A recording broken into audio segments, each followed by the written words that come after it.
Norim jums parodyti plytelę, kur yra 90 cm pločio, kaip matot.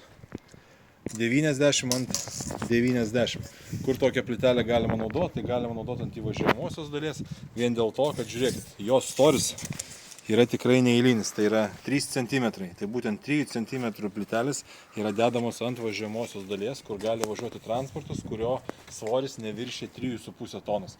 Tai įsivaizduokit, kaip gražiai atrodo jūsų kiemas, kai jis yra išklotas tokio dydžio plytomis. Tai tikrai vaizdas atrodo šiuolaikiškas. Kaip matot, plytelė turi tikrai gražų paviršių. Jeigu mes paliesim ranką, tai tas paviršius yra grublėtas.